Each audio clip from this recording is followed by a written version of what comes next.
De retour sur le plateau, toujours à l'occasion de ce salon du livre de Sadirac, et je vais cette fois-ci me tourner vers Christophe Gamero.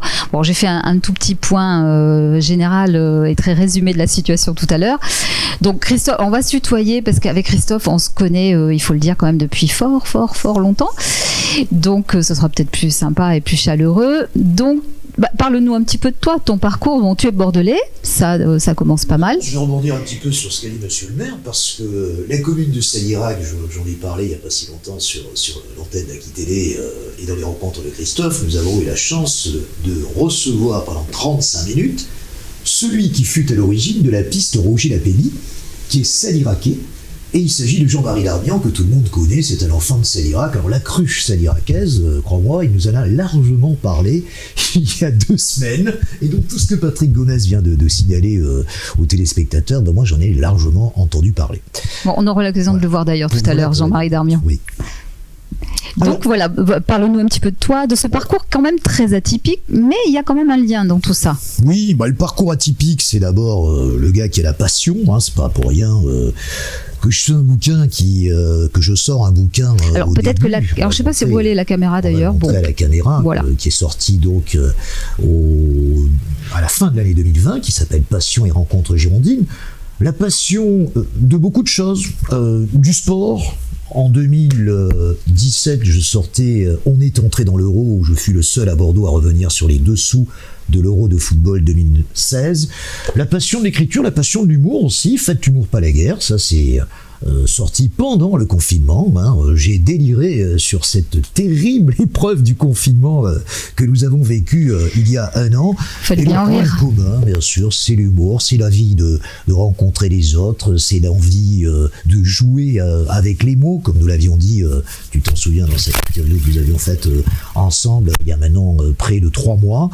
Je me suis pris au jeu, au point de me dire que je pouvais continuer cette carrière d'auteur, et très prochainement, et ce sera l'été prochain, je vais tout simplement raconter ma vie de prof, mais une vie de prof qui a été très très différente de celle que vous imaginez. Alors je vais intituler ça Prof électron libre, et j'aurai l'occasion de raconter bien pratiquement 25 ans d'anecdotes, de choses assez étonnantes que j'ai pu faire dans un métier qui a priori paraît complètement figé, et que j'ai complètement désacralisé au point d'en faire, je dirais, une nouvelle chose. Je ne suis plus prof, je suis prof, animateur, créateur d'événements, éducateur, coach, et tout ça je vais le raconter prochainement, et je pense que je vais prendre beaucoup de plaisir. On imagine que les élèves ne s'ennuient pas trop. Alors c'est vraiment comme si on avait appuyé sur un bouton, et là il y a encore un nouveau cycle, une nouvelle vie qui démarre, et oui. c'est pas de la boulimie, mais en très peu de temps finalement il y a plusieurs ouvrages qui sont donc en projet. Tu as démarré le dernier, il est déjà commencé. Dernier, il est dans ma tête depuis bien longtemps. Je vais le mettre sur le papier l'été prochain, mais on risque d'avoir un petit peu de boulot, parce que je crois que c'est pas encore signé, mais il est fort possible qu'on soit avec Aki-Télé sur le Tour de France qui va passer à Libourne. C'est en projet, c'est en contact, donc il va falloir faire tout ça. Il va quand même falloir songer aussi à se reposer un petit peu, parce que t'imagines que votre année est quand même un peu fatigante entre les projets multiples et variés, les interviews que je fais avec Aki-Télé, le métier de prof, les lever tous les jours à 5h du matin parce que j'habite à Bordeaux et je vais au lycée de Libourne-Montagne.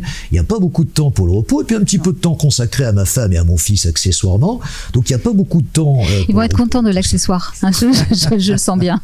Voilà. Alors on va essayer de faire tout ça, oui, on va essayer de se consacrer à tout ça, on va essayer d'écrire, de parler. Toi tu m'as connu dans une autre vie, je parlais, puisque pendant fort longtemps... Mais en fait l'idée quand même, à la base, c'est parler. Finalement, que ce soit de foot, que ce soit d'animation, que ce soit de plein de sujets différents, c'est parler, alors à l'oral ou à l'écrit, mais on est dans l'idée. Et tu sais, quand on est un enfant, on parle avant d'écrire, et on a tous parlé avant d'écrire, et c'est exactement ce que j'ai fait. J'ai fait, quand j'avais 21 ans, ce que je savais faire le mieux, mais je ne le savais pas encore, il s'agissait de parler. J'ai appris à parler tout seul, j'ai pas pris de cours de diction, j'ai jamais pris le moindre cours en quoi que ce soit dans ces métiers de communication.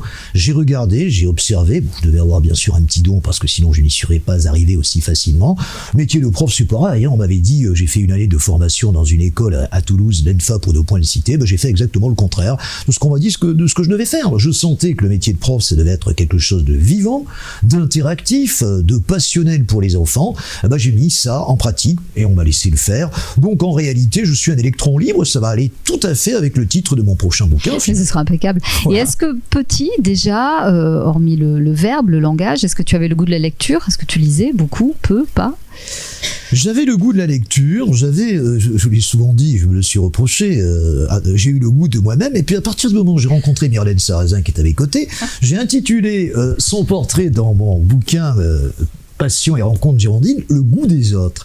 Et c'est vrai que Myrlène, c'est exactement l'opposé de ce que je suis finalement.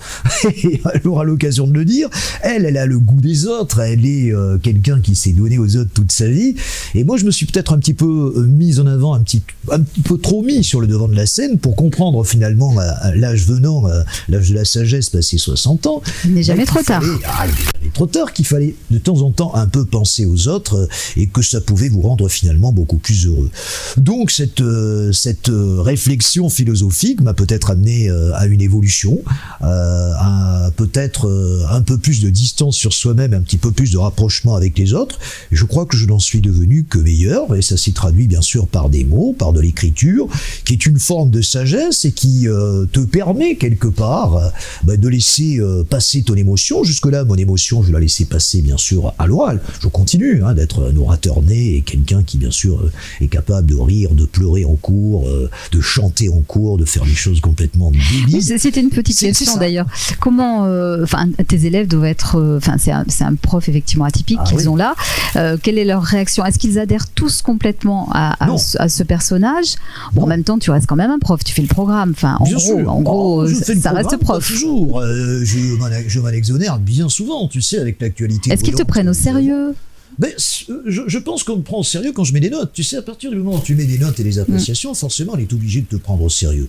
Après, ils savent très très bien que je suis un trublion et que je suis capable d'arriver, d'avoir la certitude de faire un cours 5 minutes avant et puis 5 minutes après, parce que Donald Trump a raconté une connerie ou parce que Castex nous a sorti une nouvelle galéjade, et ben, quelque part, on va délirer sur Castex ou sur Donald Trump. Ça, c'est tout à fait mon personnage, mais on m'attend là-dessus. Mais moi-même, je n'arrive pas avec une idée préconçue le matin qui consiste à se dire, je vais faire ci ou je vais faire ça. J'ai une part d'improvisation qui est quasiment le cas 70% de mon temps. Quoi. Et alors, est-ce que cette façon de faire, finalement, donne de bons élèves? Est-ce qu'ils ont de bons résultats? Comment ça se passe? Je n'ai pas la prétention de dire que je forme des bons élèves. Ont de bonnes notes? Et je crois que je forme des jeunes épanouis, sympathiques et qui détestent un peu moins l'école que ce qu'ils pouvaient la détester. Parce que tu sais, on s'emmerde tellement à l'école en temps normal. Je me suis tellement emmerdé à l'école que je me suis dit que le jour où je deviendrai prof, je ferai exactement le contraire de ce que j'avais vu. Ça, c'était mon credo. Je suis devenu enseignant à 40 ans en ayant été animateur au Club Med, animateur de télé avec Julien Courbet, fait de la radio. Comment voulais-tu que je sois autre chose que ce que je suis devenu? Après, sur l'écriture, c'est pareil. Si tu veux, je ne m'interdis rien. Je n'ai pas un style académique. Je ne fais partie d'aucune école. Je n'ai aucun modèle. Je me laisse aller et je suis dans cette interview ce matin à l'image de ce que je suis. Oui, c'est ça. Juste une petite chose encore, qui est importante puisqu'on parle de livres et donc on parle notamment du dernier ouvrage, Passion et rencontre girondine, puisqu'ensuite le temps file et il va falloir passer aux autres invités. On va essayer d'échanger aussi, ce qui sera sympa, échanger entre vous. Juste rapidement, d'où est venue l'idée, qui contacter, pourquoi? Les éditions Sidney Laurent, qui m'ont donné leur chance, ma chance, pardon, ils ont donné leur chance, mais ils m'ont donné la mienne surtout, grâce à Jean-Marie Darmian, que je remercie, parce que c'est lui qui m'a donné effectivement l'idée de contacter les éditions Sidney Laurent, une série de 22 personnages, alors avec une préface d'Alain Rousset, il faut le préciser, la Gironde au cœur, puisqu'on a parlé de la Gironde avec monsieur le maire tout à l'heure, tous les gens qui sont dans ce bouquin sont des Girondins bons nés. Et il y a des grands noms, il y a Sylvie Caz, Madame Vin à Bordeaux, vous avez Somariba, le chanteur de Collectif Métissé, vous avez Anne-Marie Cocula, donc oui, je suis très très éclectique, que Myrlène connaît bien, qui a été vice-présidente du conseil régional, grande historienne. Vous avez des gens très très différents, le docteur Antoine Meignet, qui avait écrit Docteur Maison, qui s'était vendu à 15 000 exemplaires. Bon, il y a des gens très très différents, il y a des parfaits inconnus aussi. Je me suis fait plaisir à les rencontrer, et à raconter leur vie. Et les raconter bien aussi. Sûr, au travers des anecdotes, au travers de ce qu'ils avaient vécu. Et c'est là quelque part que j'ai eu ce goût des autres, comme je le disais tout à l'heure. Voilà, ça c'est le dernier ouvrage. Alors pendant le confinement, ça c'est une série de réflexions personnelles sur ce que nous avions connu, les files d'attente, les discours à n'en plus finir. dire, le matraquage médiatique avec BFM TV que je ne supportais plus, que je ne supporte toujours plus. Je ne peux pas rentrer à BFM TV. Ouais, maintenant, il y a beaucoup mieux, il y a Aki Télé. Ah, il y a Aki Télé, mais Aki Télé fait pas assez de matraquage. Réglé. Voilà. On va faire un matraquage à l'envers, mais en tout cas, surtout pas ce qu'on vient de vivre, ce délire, cette orgie médiatique que nous avons vécu pendant un an, absolument insupportable, qui n'a fait que nous renforcer dans nos peurs et dans notre esprit panique. C'est catastrophique. Moi, je serais à la place du gouvernement, j'interdirais BFM TV et CNews. Voilà, comme ça, pas de problème. Là, je suis pour la censure. Je pense que le message est passé. Oui. Voilà, donc voilà ce que moi j'ai raconté, ce que j'avais vécu, mon confinement à moi, qui a été sans doute un confinement très différent de la plupart des gens, parce que j'ai pris beaucoup de liberté. Quand on nous dit restez dedans et qu'on nous dit un an après allez dehors, où est la cohérence dans tout ça? Moi je disais il y a un an, la meilleure façon de ne pas choper le Covid, c'est d'être dans la forêt tout seul avec un bouquin et d'être dehors, mais surtout pas de rester dedans, surtout pour sa sérénité mentale. Et tout ce que je disais il y a un an, eh bien le gouvernement est en train de le dire un an après.